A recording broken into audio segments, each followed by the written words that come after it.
Estamos conectados. Olá, Jéssica. Tudo bem? Boa noite. Tranquilo, boa noite.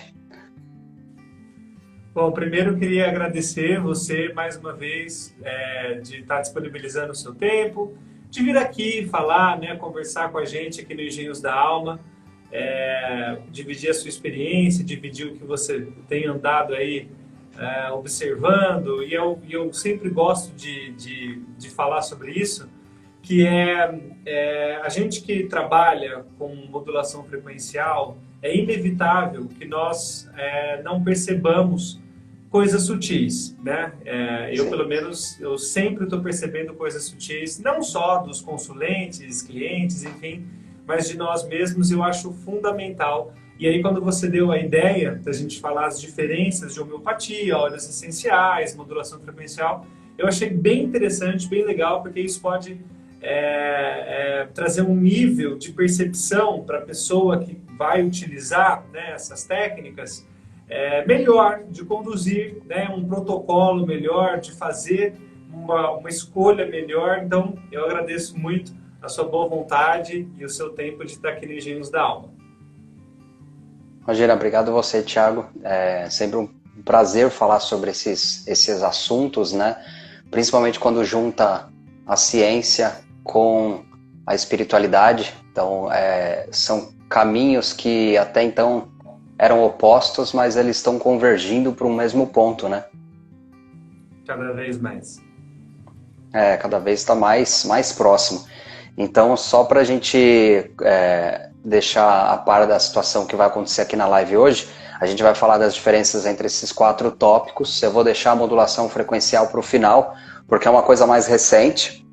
Então a gente vai fazer um apanhado sobre o que as pessoas mais conhecem, né? Principalmente a homeopatia. Muita gente já usa, já conhece. A gente vai falar de efeito placebo, polêmico, né? Polêmico, placebo, todo mundo aí, ai meu Deus, né? Fica com um pouco de receio. Mas tem muita ciência aí por trás. Inclusive eu fiz um vídeo, tá no meu YouTube, sobre efeito placebo. Mexe muito com a mente, para você ver como é hiper interligado corpo e mente, e consequentemente alma, né? Que rege as emoções, enfim. Então é bem interessante falar desse assunto, principalmente para mim, que veio da área científica, de indústrias farmacêuticas multinacionais, conceituadas aí no mundo já, né, com pesquisas clínicas, enfim. E aí eu venho falar aqui sobre o paralelo desse mundo, desse universo, né, que é realmente as terapias complementares. Eu não gosto de falar alternativa, porque para mim a essência, o principal deveria ser o que hoje a gente fala de alternativa. Porque antes de chegar no medicamento, você tem que tentar de qualquer jeito a parte natural. Porque o medicamento, eu vou até falar aqui um pouco, tem infinitos efeitos adversos, e eu trabalhei com isso, eu trabalhei com relatos de efeitos adversos de medicamentos. Então o saque fica desesperado, porque é ligação toda hora, né? A todo momento, de relatos de efeitos adversos que existem nos produtos. E isso acaba interferindo em cascatas de reações bioquímicas diversas. Então, antes de chegar nesse ponto, por que não, né? Tentar alguma coisa um pouco mais sutil para você começar a trabalhar da base e não da parte química, né? Mexer em coisas que não deveriam ser mexidas. Essa visão do químico, e eu estudo muito, né, coisas mais polêmicas, né, por assim dizer, essa indução de usar um químico, ela vem muito da formatação, inclusive do que é ciência para a gente, o que é uma medicina cartesiana, porque nós devemos confiar cegamente em um médico, e aí a gente cada vez mais vê casos de médico, não são todos, obviamente, né, tem médicos Sim. que dão um show, né, a gente conhece alguns aí, bem, eu acho que são médicos por mero proforme, porque são pessoas iluminadas, mas cada vez mais a gente está descobrindo, é a minha percepção, que a gente tem que cuidar da gente. E o médico como dizia os provérbios orientais, ou até o Osho, acho que fala, né? Eu apenas aponto, mas quem vai enxergar é você. Então, essa coisa de chegar num médico, assim, e sentar e falar, estou doente, me salve, me cure, né? Isso está cada vez mais complicado e cada vez mais não funcional para as pessoas no modo geral. E até alimentação, enfim, coisas que a gente já sabe de cabo a rabo, né? Alimentação, exercício físico, né? Todo mundo sabe dessas coisas e agora o que está acontecendo cada vez mais é justamente isso que você fala, né? Antes de você usar um químico muito forte, tentar o sutil. Só que se tiver mais agravado, a pessoa não tem nem cabeça, né, para usar esse sutil. Mas vamos lá. Exato, é isso mesmo. Ninguém cura nada, né? O medicamento também não cura. O médico também não cura. A cura é da pessoa, é de dentro para fora. A gente dá só ferramentas para que o organismo se cure. Você faz uma cirurgia, o seu corpo vai ter que curar aquela fissura, aquela sutura, né? Então você só deu uma ferramenta, um passo, um adiantado, né, para que o seu corpo ele consiga ir atrás do equilíbrio que é a saúde, né? Então a gente está sempre num ponto de equilíbrio e inclusive a parte inflamatória, né, os moduladores inflamatórios do nosso corpo, as substâncias pró-inflamatórias, elas são importantes. O pessoal quer tirar a inflamação, mas dependendo da situação, ela é muito importante. Eu vou até citar um exemplo aqui, bem legal, que foi uma médica que me falou isso. Uma criança chegou com muita secreção e pus na parte auditiva, e a criança tomou tanto medicamento para febre que a criança não estava com febre. E a febre, ela é hiper importante na produção da prostaglandina, que é um modulador para combate de infecções. E a mãe falou assim, ai, que bom que pelo menos ele não está com febre, né? Aí a médica falou, médica já pensando mais para frente, falou assim, mas aí que é o problema, porque a criança não está com febre, então o sistema imunológico dela não está eficaz o suficiente para combater essa infecção. Ela pode não estar com febre, mas a infecção está se proliferando muito mais do que se ela tivesse com febre. Então, às vezes, a modulação de uma determinada situação da pessoa, ela também é muito importante. Então, não pode descartar uma inflamação, não pode descartar uma febre e os sinais que o corpo dá também. Isso daí são sinais sutis, a gente até comentou antes, né, que o corpo são sinais, são detalhes que o corpo vai te alertando de que alguma coisa não tá bem, não está em conformidade com o carro, né? Lembra, né, da história do alarme do carro? É exatamente isso. Eu vou contar a história do alarme do carro. O pessoal vai entender isso daí que a gente está falando. Mas se quiser a gente já começa falando das diferenças, homeopatia, floral. Se quiser a gente já... Tá? Então eu vou começar... é uma coisa bastante usada, né? Assim, até hoje, eu vejo que cada vez mais, mas eu sinto que hoje as pessoas elas mesmo que se perdem, porque é tanta informação, né? Tanta coisa que foi passado de uma hora para outra, e que bom, mas que ruim ao mesmo tempo, porque precisa de um direcionamento justamente dessa questão, diferenças, e como a gente não tem, como nós não fomos ensinados, né?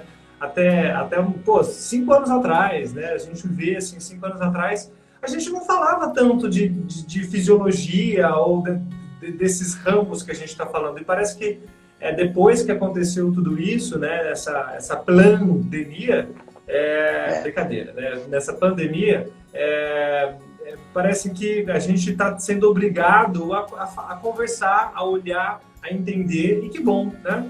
Mas para os que entenderam o recado, né? Que a gente tem que entender sobre nós mesmos. Agora, quem não entendeu, tá chorando aí por uma vacina. Mas conta pra gente qual é as diferenças e as nuances, enfim.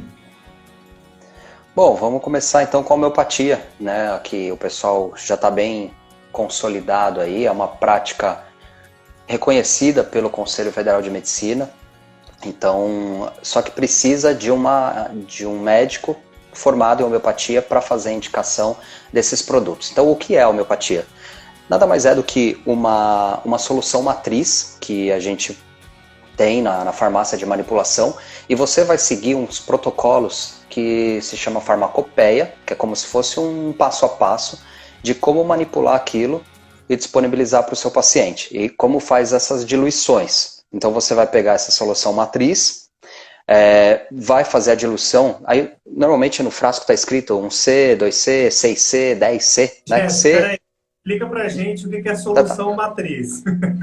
A solução matriz é a base onde você vai utilizar é da onde vai iniciar as dissoluções, vamos dizer assim. É a matriz, é a primeira parte, é o número 1. Não é a diluição número 1, porque... É a farinha. Pra você fazer um bolo é a farinha, para depois você colocar as demais É, coisas. a farinha. E o que tem nessa farinha? Normalmente é um químico. Então você pega uma substância, porque a homeopatia ela parte do princípio que o semelhante cura o semelhante. Então se você, por exemplo, tomar arsênico, o arsênico ele pode matar. Só que numa diluição hiperdiluída, você estimula o seu corpo a reagir como uma proteção contra esse arsênico.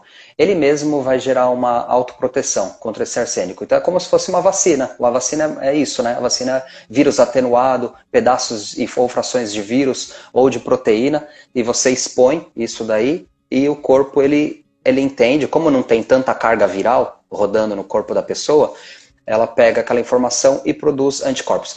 Por isso que tem pessoas que estão com o Covid sentindo os efeitos mais fortes e tem gente que não está sentindo nada. Eu tive um amigo, inclusive, que pegou e ele só teve falta de paladar, de olfato e paladar.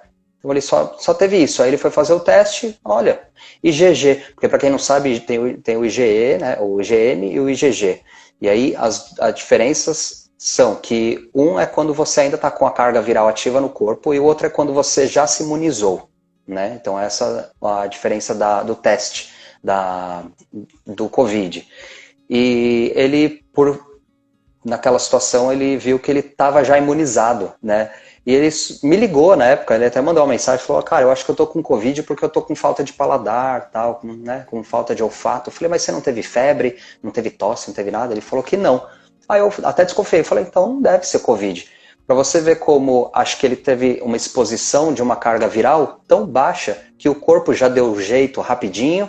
Lógico que o vírus teve a chance de fazer o que ele tinha que fazer, mas o corpo dele suprimiu aquilo. E tem gente que não, tem gente que vai para o hospital, porque já tem algumas doenças pré-estabelecidas no corpo e aquilo vem já, né, deteriorando. E como uma doença oportunista. E às vezes a pessoa acaba gerando uma outra situação que não tinha nada a ver com o vírus, né?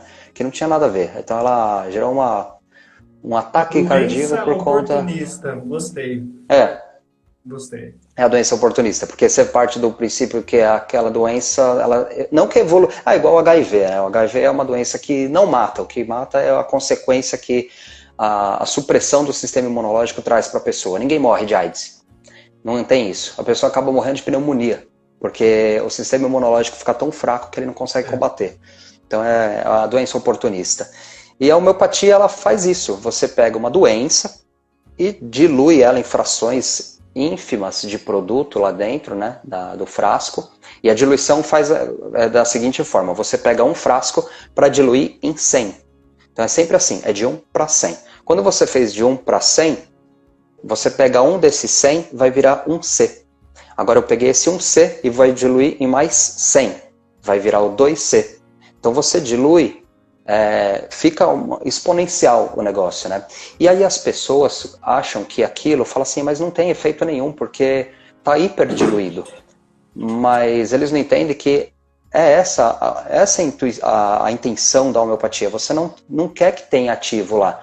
Você vai energizar aquela água, e quando fala energia o pessoal arregala o olho.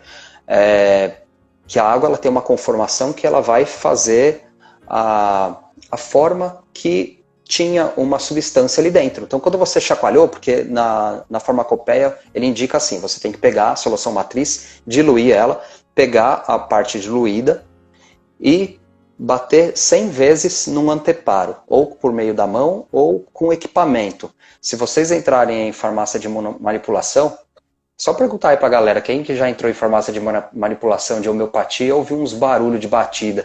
É o pessoal manipulando a homeopatia, fazendo a parte, a sucção no anteparo. Aí faz um barulhão na farmácia inteira. E isso Anteparo você é induz... como se fosse um recipiente, tá, pessoal? É um lugar, tá? É o local, você vai pegar uma base e vai bater aquilo lá 100 vezes. Isso está descrito na farmacopeia. Né? Isso, e a homeopatia já tem mais de 100 anos, então faz mais de 100, tem mais de 200. Então está descrito, tá bem descritinho lá como é que se faz. Né? E essa técnica é utilizada já há muitos anos. E aí o resultado dessa hiperdiluição é uma água energizada com clusters. O que é cluster? É a forma que a água faz daquela primeira substância que você inseriu ali. Então faz de conta que isso aqui é o vírus. Né? Aí eu inseri ele dentro dessa solução matriz e diluí. Quando eu passei para a segunda diluição, eu dividi ela em 100. Ainda eu tenho essa fração no número 100. E você dilui mais uma vez, e dilui mais uma vez. Vai ter uma hora que quando você balançar isso aqui na água, isso aqui sai. E você não vai ter mais nada ali dentro. Só que a água, ela manteve o seu padrão conformacional. E ela segurou aquela forma do que tinha de ativo ali dentro. E aí você... Por que a gente não tem? A gente não tem equipamento hoje para mensurar isso. Por isso que as pessoas acham que é coisa de coisa fantasiosa. Mas se fosse coisa de fantasia, não teriam tantas matrizes para diluição. Por isso que tem várias matrizes. Porque a gente tem a matriz de bactéria, a gente tem matriz de vírus, a gente tem matriz de várias coisas. Porque cada um tem a sua conformação. Isso aqui tem essa forma. A caneta tem essa forma, cada um tem a sua. Então a água, ela tem que se moldar aqui, ó, ela vai se moldar diferente. Aí quando você soltar, a água se conforma, né, teve a conformação dela de uma forma diferente. Então quando ela entra no organismo, ela vai ter essa interação orgânica. E aí o seu corpo vai reagir frente ao que antes tinha naquela água. E não a substância ativa, como a gente está acostumado. É como se fosse uma memória da água. Como se fosse uma memória. É isso. Por isso que tem que escolher muito bem a água que você toma. Nem me fale. Eu tenho um xilico de água. E tem umas águas muito boas aí no mercado, mas tem que ficar de olho para saber de onde ela veio, né? Mas essa é a homeopatia clássica, né? Então ela já tem... Eu até dei umas anotadas aqui e também eu vou entrar aqui, vou fazer um paralelo rapidinho sobre o efeito placebo, né? O placebo não é uma substância. Placebo pode ser qualquer técnica que o profissional utilize no paciente e que gera um benefício, que gera uma melhora. Uma cirurgia que não mexe em nada no corpo pode ser um placebo. Uma prece pode ser um placebo. Uma palavra do profissional pode ser ter um efeito placebo. Acho que muita gente aqui vai ter esse efeito comparativo. Muita gente vai no médico e só pelo fato do médico confortar aquele paciente, ele sai do consultório melhor. Não, fica tranquilo. Toda a estrutura, colocou alguém que é formado e sabe do que está me falando, e o próprio consultório, todo aquele negócio, é muito louco, mas isso tem tudo a ver, isso é um caminho para a mente. Eu já passei por isso.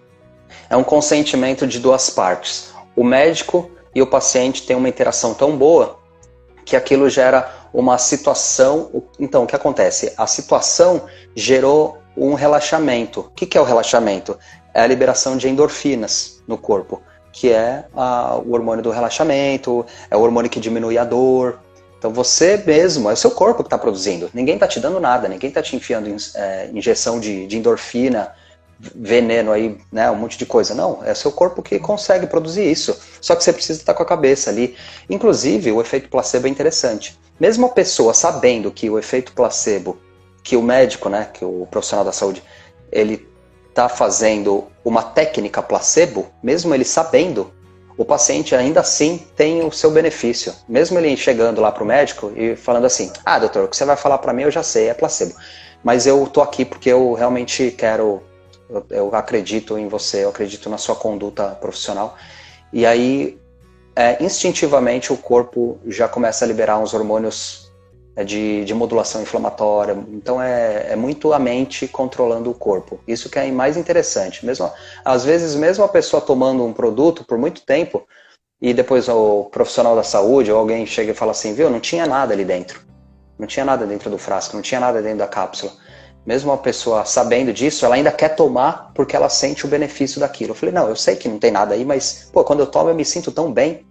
Então é o efeito placebo, só que aí você pensa assim, as pessoas falam, né? Ah, mas efeito placebo, eu vou tomar placebo pra quê? Não funciona? Peraí, como não funciona? Você não se sentiu melhor? Olha quanta gente que tá se beneficiando disso. E ao contrário também é verdadeiro, tem o efeito nocebo, que é o efeito ao contrário do placebo. O placebo é o benefício, o nocebo não é. Então quando você chega e fala assim, viu, isso daqui ó, vai te dar uma diarreia sem tamanho.